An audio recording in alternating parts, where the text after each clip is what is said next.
وہ بڑی خوبصورت مثال ہمارے استاد صاحب ہمیں سنایا کرتے تھے. کہتے تھے کہ غریب آدمی تھا, امیر دوست کی شادی میں چلا گیا, اور چلا اس طرح گیا کہ وہ نا ورکشاپ پہ کام کرتا تھا, تو وہیں سے فارغ ہوا تو اسی طرح کپڑے اس کے میلے کچیلے تھے, اس پہ گرد لگی ہوئی تھی. اب گھر جاتا تو دیر ہو جانی تھی, تو وہ بھاگ کے شادی میں چلا گیا. تو جو باہر کھڑا تھا نا آدمی, اس نے اندر ہی نہیں داخل ہونے دیا. اس نے کہا جناب آپ کدھر آ گئے, یہ تو بڑے امیر رئیس اعظم کی شادی ہے. اس نے بڑی منت کی, بالآخر وہ رو پڑا, یار تیری مہربانی, میرا قریبی دوست ہے, مجھے تھا. اس نے کہا جناب آپ جا ہی نہیں سکتے, حالت تو دیکھیں اپنی.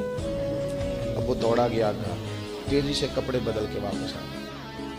شادی بالکل اینڈ پہ ہو چکی تھی. اب جب وہ سوٹ بوٹ اور وہ مایا شایا اور وہ جناب اس کا لباس بڑا حسین, تب اس کے لیے خود سے دروازہ کھولا گیا. وہ اندر گیا تو ساتھ رو رہا ہے, اور ساتھ وہ ڈونگا لے کے نا سالن والا برتن, تو اس میں کبھی اپنا کرتا ڈالتا ہے, کبھی اپنا بازو ڈالتا ہے کرتے کا. لوگوں نے کہا یہ کیا کر رہے ہو؟ کہنے لگا یہ میری تو دعوت نہیں, یہ تو کپڑوں کی دعوت ہے. اگر میری دعوت ہوتی تو میں تو پہلے بھی آیا تھا, اسی شکل و صورت کے ساتھ آیا, لیکن مجھے اندر گھسنے نہیں دیا. میری غربت نے کیا مجھ کو زمانے میں بدنام, تیری دولت نے تیرے عیب چھپا رکھے. تو یہ تو ان کپڑوں کی دعوت ہے, میرے کپڑے بہترین پہنے ہیں تو مجھے گھسنے دیا ہے, لہذا کپڑے ہی روٹی کھائیں گے. میں روٹی اذیت دی جاتی ہے, تکلیف دی جاتی ہے, آزمائش میں مبتلا کیا جاتا ہے.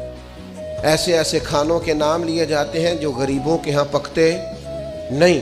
انہیں کہا جاتا ہے فلاں پکانا آتا ہے, تو میں کئی دفعہ کہہ چکا ہوں, پھر کہتا ہوں, جب پیسے آتے ہیں تو عقل بھی آئی جاتی ہے. جب انسان کے گھر گاڑیاں آ جائیں تو چلانے کا طریقہ بھی آ ہی جاتا ہے. جب اس کے پاس مہنگا موبائل آ جائے تو اسے چلانے کا سلیقہ بھی آ ہی جاتا ہے.